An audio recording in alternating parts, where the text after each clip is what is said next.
কাঁচামাল মানে ভাবুন চারপাশে ছড়িয়ে ছিটিয়ে আছে অনেক বিচ্ছিন্ন উপাদান। ধরুন কোনো সংখ্যা, অক্ষর, চিহ্ন বা ছবি, শব্দ। যেমন ধরুন আমরা যদি শুধু বলি ৭৫, ৯৩, ৫৮, ১২, এগুলো কি? সংখ্যা, কিছু সংখ্যা। হ্যাঁ, সংখ্যা। হয়তো কোনো ক্লাসের কয়েকজন ছাত্রের পরীক্ষার নম্বর। কিন্তু শুধু এই সংখ্যাগুলো শুনে কি কিছু বোঝা যাচ্ছে? কে ভালো, কে খারাপ, বা ধরুন ক্লাসের গড় ফল কেমন? কিচ্ছু না। এই যে বিচ্ছিন্ন মানে কোনো রকম প্রসেসিং ছাড়া এই উপাদানগুলো, এগুলোই হলো ডেটা, অপরিশোধিত। আচ্ছা, তার মানে ডেটা হলো একদম গোড়ার জিনিসটা, কিন্তু নিজে নিজে এটা অসম্পূর্ণ। এর কিছু নির্দিষ্ট বৈশিষ্ট্য নিশ্চয়ই আছে, যেমন আপনি বললেন এটা অপরিশোধিত। হ্যাঁ, কিছু মূল বৈশিষ্ট্য আছে। প্রথমত, ডেটা অপরিশোধিত, মানে এটাকে কোনো রকম বিশ্লেষণ বা সাজানো গোছানো হয়নি। দ্বিতীয়ত, এগুলো সাধারণত খুব এলোমেলো বা ছড়ানো ছিটানো অবস্থায় থাকে, মানে কোনো নির্দিষ্ট অর্ডারে থাকে না। তৃতীয়ত, ডেটা নিজে থেকে কোনো সম্পূর্ণ অর্থ প্রকাশ করতে পারে না। ওই যে বললাম, শুধু ৭৫ বা ৯৩ এই সংখ্যাটা একা একা তেমন কোনো মানে তৈরি করে না। আর চতুর্থ, এবং এটা খুব গুরুত্বপূর্ণ, যেহেতু এর কোনো স্পষ্ট মানে নেই, তাই শুধু ডেটার ওপর ভিত্তি করে কোনো সিদ্ধান্তে আসা যায় না। এটা তথ্যের জন্য শুধু র মেটেরিয়াল। উৎসের উদাহরণগুলো দেখলে হয়তো বিষয়টা আরও পরিষ্কার হবে, তাই না? হ্যাঁ, হ্যাঁ। যেমন বলা হয়েছে, ধরুন রাজশাহী শহরের কোনো এক শনিবারে তাপমাত্রা ৩২ ডিগ্রি সেলসিয়াস, আবার রবিবারে ৩০ ডিগ্রি সেলসিয়াস। অথবা ধরুন কোনো কলেজের ক্লাসে শনিবার ৫০ জন ছাত্রছাত্রী এলো, রবিবার এলো ৬০ জন। এই যে প্রতিদিনকার তাপমাত্রা বা ক্লাসের অ্যাটেন্ডেন্সের সংখ্যা, এগুলো তো সবই ডেটা, কারণ এগুলো আলাদা আলাদা ঘটনা। একদম। শুধু এই সংখ্যাগুলো দিয়ে তো শহরের আবহাওয়া কেমন থাকছে বা কলেজের উপস্থিতির হার কী রকম, এ নিয়ে কোনো সিদ্ধান্তে আসা যাচ্ছে না। এগুলো জাস্ট রেকর্ড, কাঁচা জিনিস। ঠিক ধরেছেন। এই বিচ্ছিন্নতাই হলো ডেটার আসল ক্যারেক্টার। এখন প্রশ্ন হলো, এই কাঁচামাল বা ডেটা থেকে আমরা অর্থপূর্ণ কিছু পাবো কিভাবে? এখানে চলে আসে ইনফরমেশন বা তথ্যের আইডিয়াটা। হ্যাঁ, ইনফরমেশন মানে ডেটা যদি হয় কাঁচামাল, তাহলে ইনফরমেশন নিশ্চয়ই সেটা থেকে তৈরি হওয়া ফাইনাল প্রোডাক্ট বা ব্যবহারযোগ্য কিছু। একদম তাই। ইনফরমেশন হলো প্রসেস করা, মানে প্রক্রিয়াকৃত, সুসংগঠিত আর অর্থবহ ডেটা। যখন আমরা ডেটা জোগাড় করে সেগুলোকে একটা নির্দিষ্ট প্রয়োজনে সাজাই, অ্যানালাইজ করি আর তার থেকে কোনো মানে বা জ্ঞান বের করি, তখনই সেটা ইনফরমেশনে পাল্টে যায়। ডেটাকে অর্থপূর্ণ করে তোলার পরই ওটা তথ্য হয়। আচ্ছা, একটা উদাহরণ দিলে কেমন হয়?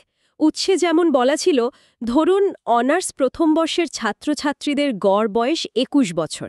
এটা তো একটা বেশ নির্দিষ্ট তথ্য। এটা শুনে আমরা ওই স্টুডেন্টদের সম্পর্কে একটা আইডিয়া পাচ্ছি। চমৎকার উদাহরণ। এই যে কথাটা, গড় বয়স ২১ বছর, এটাই হলো ইনফরমেশন। এটা এলো কিভাবে?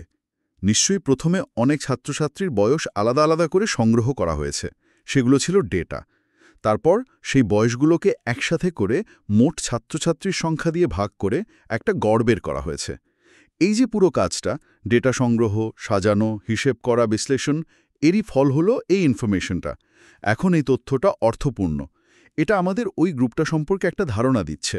তার মানে ইনফরমেশনের বৈশিষ্ট্যগুলো ডেটার থেকে বেশ আলাদা, বা বলা যায় ডেটাকে পূর্ণতা দেয়। যেমন এটা প্রসেস করা, অর্থপূর্ণ। হ্যাঁ, ইনফরমেশনের বৈশিষ্ট্যগুলো হলো, প্রথমত এটা প্রক্রিয়াকৃত আর অর্থবোধক, ডেটার মতো বিচ্ছিন্ন বা অসম্পূর্ণ নয়।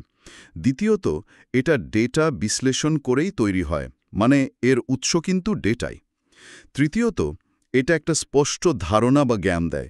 যেমন গড় বয়স ২১ জানার পর আমরা বুঝতে পারছি যে ওই ক্লাসের ছেলেমেয়েরা মোটামুটি তরুণ।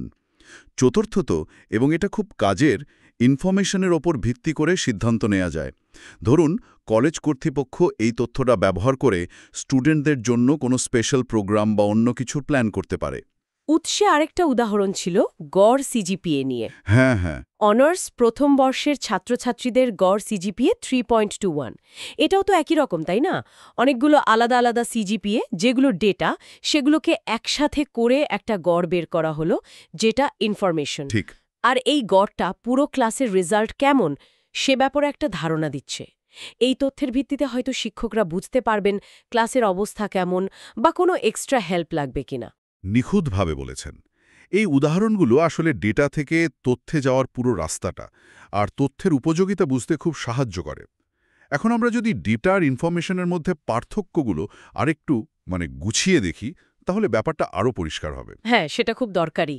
কারণ আমরা তো কথায় কথায় ডেটা আর ইনফরমেশন শব্দ দুটো প্রায় অদল-বদল করে ফেলি। কিন্তু এদের মধ্যে আসল তফাৎগুলো কি সোর্সের আলোকেই যদি দেখি। দেখুন, প্রথম আর সবচেয়ে বড় পার্থক্য হলো এদের নেচারে। ডেটা হলো কাঁচামাল, র মেটেরিয়াল, অপরিশোধিত, যার নিজের কোনো মানে নেই। অন্যদিকে ইনফরমেশন হলো সেই ডেটাকে প্রসেস করে পাওয়া ফাইনাল প্রোডাক্ট, প্রক্রিয়াকৃত ডেটা, যেটা গোছানো এবং অর্থবহ। ব্যবহারের দিক থেকেও তো পার্থক্য আছে। ডেটাকে আমরা ইনপুট হিসেবে ব্যবহার করি, তাই না?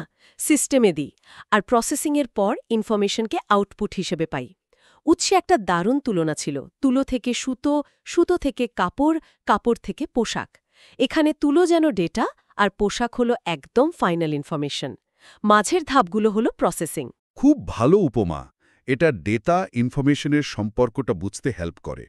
সম্পর্কটা যদি আরেকটু খুলে বলি, দেখুন, সব ইনফরমেশনই কিন্তু ডেটা থেকে আসে। ডেটা ছাড়া ইনফরমেশন বানানো সম্ভবই না। কিন্তু উল্টোটা সত্যি না।